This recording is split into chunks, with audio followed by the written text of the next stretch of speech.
This wheel has cost me nearly $1,000 to get ready to go back on the Elf.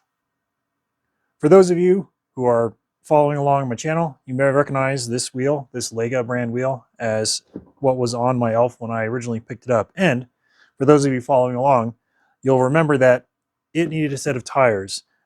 When I first drove the car, there was a flat spot, which I eventually found out was a literal flat spot. The tread had worn off part of the tire. Looked like it was in some sort of emergency stop scenario, and it just ground off a bunch of tread, so it was literally a flat tire. So I went ahead and purchased a set of tires for this wheel, and started out about replacing the tires. Well, this wheel specifically triggered this spending spree. What started out as a typical tire replacement job quickly escalated into owning the equipment underneath this sheet. For those of you who have never had to buy tires for a classic car with odd tires such as a Mini, I envy your life choices. If you haven't, a typical tire shop interaction goes something like this. Hi, welcome to Enormous Tire Shop. We have tires for everyone. Multiple brands with fancy descriptions. What kind of car do you have? I have a 1971 Austin Mini. Let's see.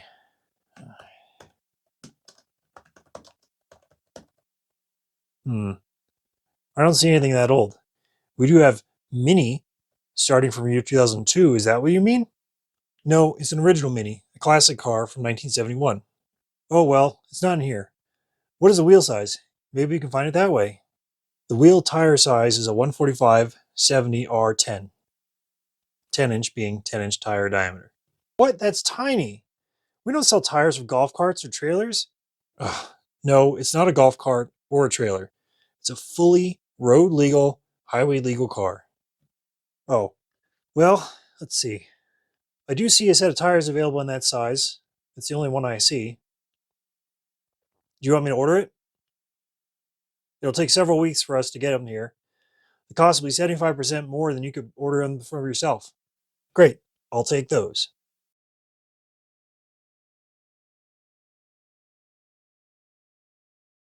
Hi, welcome back to Enormous Tire Shop. Hi there. I've got those tires that were ordered specially for me, waiting to be installed. Ah, the golf cart ones. Right, I remember you. No, not a golf cart. Let me get the mileage from your car and your keys. The odometer doesn't work, and I'll probably have to drive it into the shop for you. You aren't allowed in the shop for legal reasons. Well, it's right-hand drive, so left-hand shift. I doubt any of you can. Great. I'll take these and give them to our underpaid employees and let them attempt to drive it into the shop.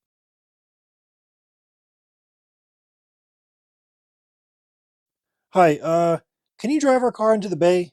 The techs can't quite figure it out.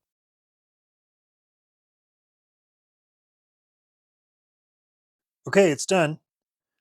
Here's your bill.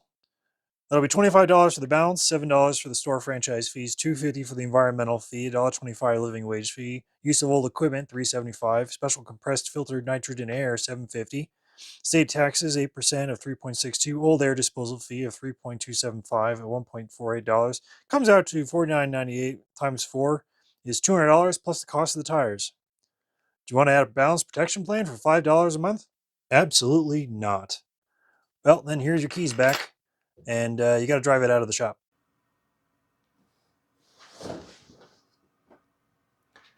Ta-da! A tire balancing machine. So why did this wheel trigger me to go out and buy a tire balancing machine? Well, let me start off about talking about wheels. This is an aluminum wheel, and while its flange here is designed to take wheel weights, you can see a wheel weight was mounted here and here. Notice the dark staining.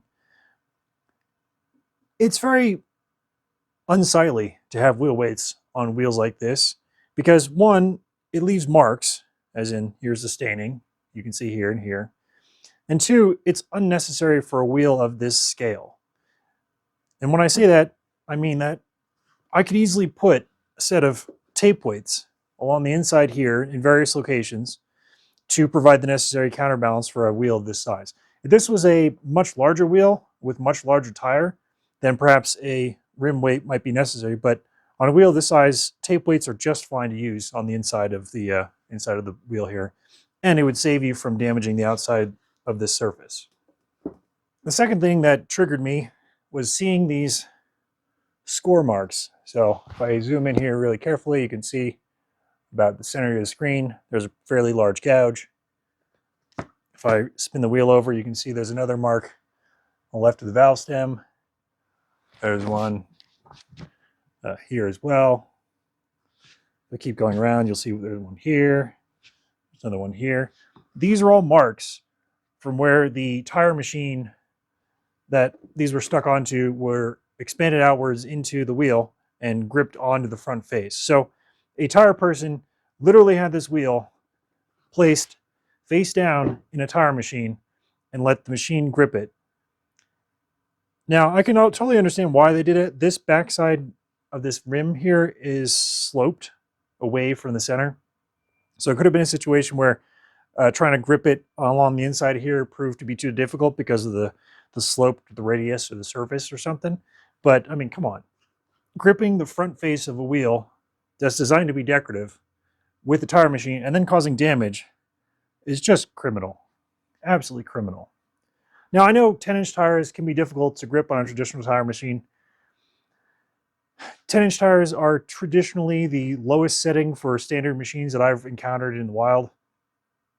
And if you're an inexperienced operator, never having dealt with 10-inch wheels, they may not care enough to fit a set of good grip pads. Or, to be fair, they may not even realize how easy it is to do a mount and dismount on a set of 10-inch tires by hand. When I do 10-inch tires, I always mount them by hand with tire spoons and lots of tire grease around this edge. They go on smoothly. There's no risk of damaging the wheel or damaging the sidewall by overstretching the bead. Since I already do the tire removal and installation, why would I want to pay for the balancing? Given the fact that I have 3 classic minis with 4 sets of wheels and a VW van with 2 sets of wheels, in addition to customer cars, it made sense to purchase the balancer. So here's the machine. It's a Beesbarth 510 German-made. It came with a set of centering cones, although it was missing one, so I did have to get an additional set of centering cones for this thing, as the one I needed to fit the standard steel wheels on the minis was missing. It also came with the wing nut, although I did have to add the extension cone for the wing nut. But other than that, I had to get the little tools and some weights and things like that. But other than that, the machine works great. I went through a calibration process with a special weight and got the machine all calibrated. And ultimately, it works really well. One thing I never understood about wheel balance is that this machine will give you, to 2 decimal places, the actual weight required to balance out your wheel. And even though it can give you that level of precision, wheel weights are only specifically made in either 1/4 ounce or gram measurements in equal number of units. So for instance, 1/4 ounce, this one's a set of 1/2 ounce, 3/4 ounce, 1 ounce. You get the point. Whatever the metric equivalent is, you figure that one out. So say you need 0.37 ounces of weight. Well, your choice is either to use a 0.25 or a 0.5. So, that was something I never really understood, is that you can get a very precise reading, but you have to deal with the imprecise weights. One of my favorite surprises about this machine is that it has the capability of doing wheel and tire matching. Now, what that means is that you can measure a wheel, such as this. You can find out where the heaviest imbalance point is of the wheel without the tire. And you go ahead and make a small mark with a piece of chalk. And then when you fit the tire to the wheel, you can spin that up and the machine will figure out the heaviest imbalance point on the tire.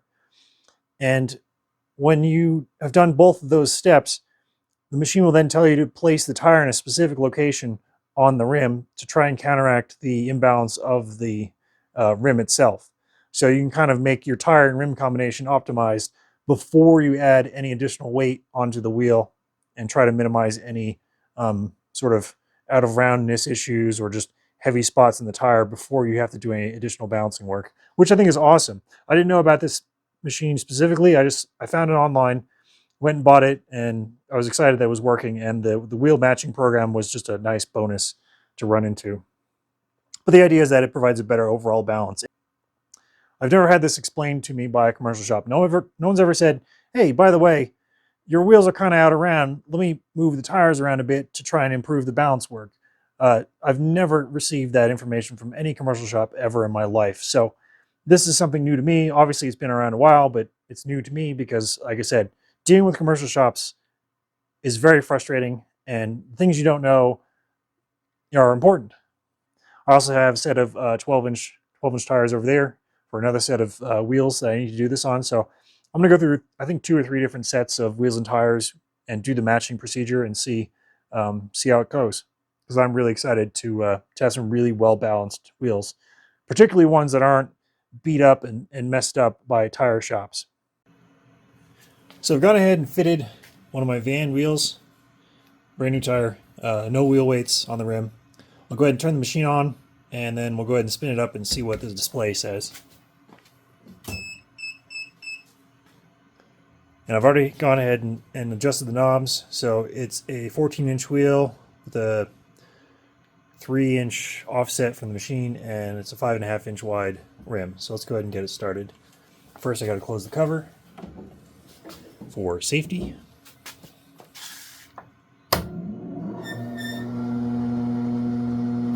And it's calculating. And there we go. I just stop the wheel from spinning. Okay. So the machine is saying a 1.28 ounce imbalance on the outer plane. This little red mark here is the outer plane. And if I rotate the wheel, eventually it'll go and display the exact position. So 1.28 at this spot on this outer plane. And if I switch the plane, it says it wants 1 ounce exactly here, right here. So the goal will be to place the weight exactly in line with the axle of the balancer. The newer machines have a little laser guide, but I'll just have to eyeball it and get it set up. But at least on this side, it has a 1 ounce. Now, from my previous look at these weights, I know that these weights are exactly 1 ounce because I measured them on a gram scale. But the outer weight is 1.28, and the closest I can get is a 1.20. So I won't have exactly the weight I need on the outside, but we'll put on the weight that I have, and I'll spin it up again and see what the imbalance is and if it needs any more weight. So I've fitted the weights, again, a 1 ounce on the inside and a 1.20 on the outside. So let's go ahead and cover the wheel back up, and we'll give it another spin. Okay, let's stop it. So it's saying it still wants a 1/4 ounce on the outside, and it wants another 1/4 ounce on the inside. So I'll go ahead and fit another 1/4 ounce to those 2 respective positions and see if we can get to a 0 balance. So for that second round of adding weights, the machine now says 0 on the inner plane and 0 on the outer plane. So those extra 1/4 ounce weights were the trick. They managed to make this wheel into perfect balance. So I'm looking forward to getting this back on my van for the summertime and driving around on really nicely balanced wheels. If you guys have any thoughts and ideas on weights or modifications, maybe to the machine or just wheel balancing in general, let me know in the comments below. I've never had one of these machines for my own personal use, so this is a lot of fun to have. I do want to add a little laser mechanism here so I can see the center line of the wheel easily on the inner plane. And I know that there's an accessory I could buy to do that, so I'll probably make a few upgrades to this machine while I'm here. Also, I do want to buy some of these zinc weights so that I can custom modify the weight to match what the machine says rather than having to deal with the 2.5 ounce variation in the weights themselves. I'd rather just make my own custom weights to match the wheel so I don't have to add additional weights onto the wheel. So if you guys are wondering about the wheel matching program, I am going to do a separate video on those 12-inch wheels and tires that I mentioned earlier. I'll go through the whole process of doing those up. So it's not going to be part of this video, it'll just be a separate video. So pay attention for that when it comes out in the future. So if you guys thought this video was interesting or helpful, let me know in the comments below. If you had problems with tire shops, again, let me know down below.